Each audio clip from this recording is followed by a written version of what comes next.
जो ड्राइवर समाज शोषित पीड़ित है, उस ड्राइवर समाज के लिए पूरे भारत में जो 22 करोड़ 24 करोड़ चालक है किसी भी गाड़ी के सामने, तो उन लोगों का क्या है कि सरकार के द्वारा जो नीति नहीं बनाना, उनके लिए कानून नहीं बनाना, उनका शोषण होना, उसके खिलाफ पूरे भारत में हमारा संगठन जो है काम कर रहा है, भ्रष्टाचार और भ्रष्टाचार के खिलाफ।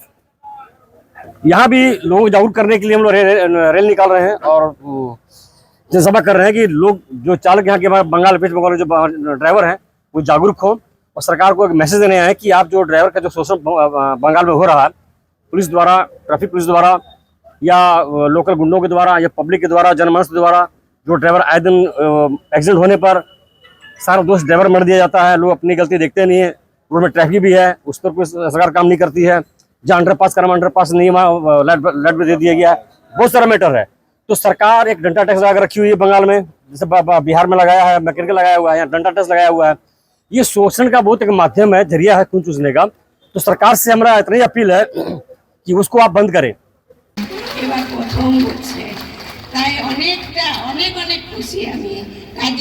फिर यहाँ सभा स्थल पे हम आएंगे और फिर आगे का जो कार्यक्रम होगा रैली पे। ड्राइवर एकता और ड्राइवर कल्याण संघ और जय हिंद।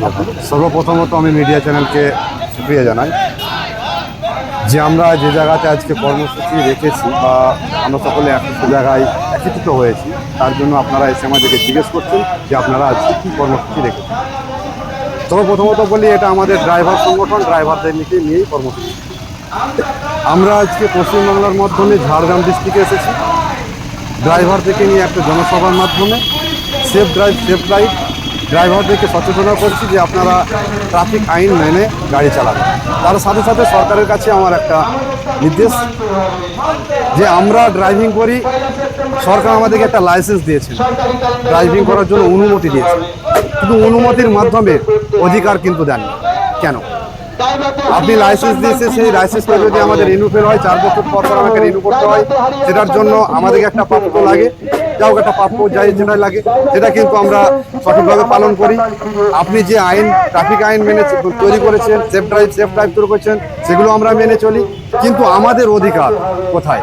রাস্তা দিয়ে চলাচলের পথে যদি কোনো একটা ড্রাইভার দুর্ঘটনায় হাত পা চোখ বা তিনি মারা যান, তিনার ফ্যামিলি রাস্তা ধারে চলে আসেন, তিনার জন্য ড্রাইভারের জন্য কি চিন্তা ভাবনা রেখেছেন সরকার? রাখেননি তো। কেন? তাহলে লাইসেন্সটা দিয়েছেন কেন? শুধুমাত্র ড্রাইভিং করার জন্য? ড্রাইভিং করার সাথে আপনি কিছু আমাদেরকে অথরিটি দেবেন। আজকে আমরা বিগত দিন ধরে 1 সেপ্টেম্বর ড্রাইভার দিবস পালিত করে আসছি। কেন? আমরা সমস্ত ড্রাইভার নিয়ে আমরা একটা দিন বছরে উল্লেখ করতে চাইছি যে আমাদের এটা ড্রাইভার দিবস, কিন্তু সেটা সরকার এখন পর্যন্ত ক্যালেন্ডারের মাধ্যমে উল্লেখ দেননি। কেন? ছোট এটা আমার সরকারের কাছে প্রশ্ন যে ড্রাইভারদেরকে নিয়ে চিন্তাভাবনা, ড্রাইভারদের জন্য চিন্তাভাবনা, বা ড্রাইভারদেরকে আপনি কোনো সময় অধিকার বা সম্মান কিছুই দেন না। আপনি যেসব জায়গাতে যাই কিছু হোক, ড্রাইভারদের কিন্তু সেই জায়গায় দোষ, ড্রাইভারদেরই প্রবলেম, শুধুমাত্র ড্রাইভারদের দিকটাই দেখেন। কিন্তু আপনি সেই জায়গায় আপনার রাস্তার দিক দিয়ে বা আপনার সেই চলার পথের দিক দিয়ে, কোনো সাধারণ মেম্বার দিক দিয়ে, অটো টোটো রাস্তায় যাবতীয় জিনিস থাকে, সেটা দিয়ে কোনো দোষ হয় না, কিন্তু দোষটা শুধুমাত্র ড্রাইভারের দিকে। কেন? আজকে আমরা ঝাড়গ্রাম ডিস্ট্রিক্টে যেমন ড্রাইভারদেরকে নিয়ে যে সংগঠনের মাধ্যমে আমরা একটা প্রচার করছি, আমরা আগামী দিন ওয়েস্ট বেঙ্গলে প্রত্যেকটা ডিস্ট্রিক্টে এইভাবে আমরা সংগঠনটা প্রচার করব। সরকারের কাছে আমরা চাইবো, চেয়ে যদি আমরা আগামী দিন না পাই, তাহলে আমরা আন্দোলনের মাধ্যমে আসতে বাধ্য হব। আমার নাম Mosharraf Hossain, all driver welfare association সংগঠনের রাজ্য সভাপতি। ये एक झारग्राम में ड्राइवर जन जागरूकता सभा है और पिछले 10 वर्षों से हम भारत के सभी राज्यों में ड्राइवर जन जागरूकता सभा कर रहे हैं, क्योंकि हमारा मुख्य मांग है भारत में ड्राइवर की सामाजिक सुरक्षा और उनके लिए एक कानून पारित हो जो संसद में। और हम लोग नितिन गडकरी जी से भी मिले थे और ये समस्या कोई एक पश्चिम बंगाल की नहीं है, जो आप समझ रहे हैं कि पश्चिम बंगाल, क्योंकि ड्राइवरों की जो कानून व्यवस्था बनेगी, उनके लिए जो सामाजिक सुरक्षा बनेगा, उनके लिए जो ड्राइवर आयोग बनेगा, तो भारत के सभी ड्राइवर जो वर्षों से इनका शोषण हो रहा है और आप ऐसा समझ लें कि जो भारत की अर्थव्यवस्था में 60% योगदान है और उस ड्राइवर को एक दिन मिलता नहीं सम्मान है। आज भारत में पिछले 10 वर्षों से हम 1 सितंबर चालक दिवस मना रहे हैं और वो चालक दिवस मनाने का क्या मतलब है कि ड्राइवर को एक दिन सम्मान दें। आज जो कहीं भी आप देखते होंगे ड्राइवर की कहीं भी कोई दुर्घटना हो जा रही है या हादसा हो जा रहा है, लेकिन उसे मुआवजे की रकम के नाम पर क्या मिलता है आप सभी को पता है कि उसे कुछ सहयोग नहीं दी जाती और ना ही सरकार के द्वारा और ना ही किसी गाड़ी मालिक के द्वारा। तो हमारा जो संगठन का उद्देश्य है कि ड्राइवर को दुर्घटना होने के बाद अगर वो अपंग होता है तो 10 लाख रुपए, दुर्घटना में मौत होती है तो 20 लाख रुपए का मुआवजा दी जाए। और इस पर आपको मैं बता दूं कि अमित शाह जी ने अभी थोड़े दिन पहले ही संसद में एक टैक्सी ड्राइवर और ऑटो ड्राइवरों के लिए कहा है कि एक इंश्योरेंस से जोड़ेंगे। लेकिन मैं आपको बता दूं कि जब कहीं किसी राज्य में चुनाव आता है या केंद्र में कुछ बातें होती है तो ये लोग गोल मोल घुमा रहे हैं वर्षों से, लेकिन आज तक मैं बता रहा हूं कि ड्राइवर के लिए कोई पॉलिसी, कोई कानून, कोई व्यवस्था नहीं बनी है। कोई भी सुविधा ड्राइवर को अभी तक नहीं मिली है क्योंकि ड्राइवर वर्षों से शोषित था और आज भी शोषित।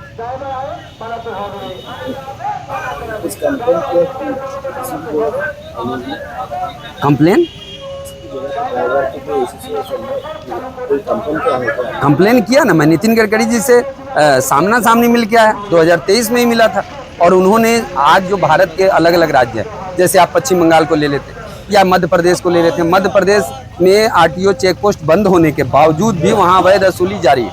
चाहे आप आंध्र प्रदेश को ले लें, आंध्र प्रदेश में भी वही है, कर्नाटक में ले लें, बिहार ले लें, पश्चिम बंगाल ले लें, असम, भारत का कोई भी ऐसा राज्य नहीं है जहाँ से आप गुजरते हो और आपका शोषण ना होता हो।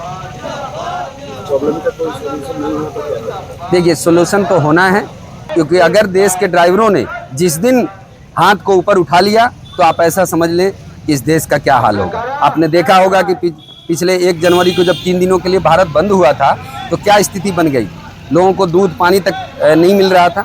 तो हम नहीं चाहते हैं कि इस देश से हमें भी उतनी ही मोहब्बत है जितना आपको है, जितना इस देश के हर नागरिक को है। तो मैं नहीं चाहता हूं कि देश को कोई नुकसान पहुंचे, क्योंकि हम संविधान के दायरे में ही रह के सरकार को सिर्फ जगाना चाहते हैं, बताना चाहते हैं इन जन जागरूकता सभाओं के, रैलियों के द्वारा कि आपको समझना है। और मैं आपको एक बात और बता दूं कि सरकार भी अच्छी तरह समझ रही है, क्योंकि देश के प्रधानमंत्री जी ने चुनाव से पहले कहा था कि ड्राइवरों की सामाजिक सुरक्षा बनेगी, लेकिन चुनाव के बाद जब उनकी सरकार बनी और अभी तक कहीं भी सत्र में कोई ड्राइवरों के लिए उन्होंने नहीं कहा। वो लग रहा है कि भूल गए और ये जागरूकताओं सभाओं के द्वारा हम उनको याद कराने का काम कर रहे हैं। और मुझे पूरा भरोसा है, क्योंकि बहुत जल्द ही ड्राइवरों के लिए सामाजिक सुरक्षा का कानून सरकार लाएगी, क्योंकि अगर नहीं लाती है तो ये सरकार के लिए या देश के लिए अच्छा नहीं होगा।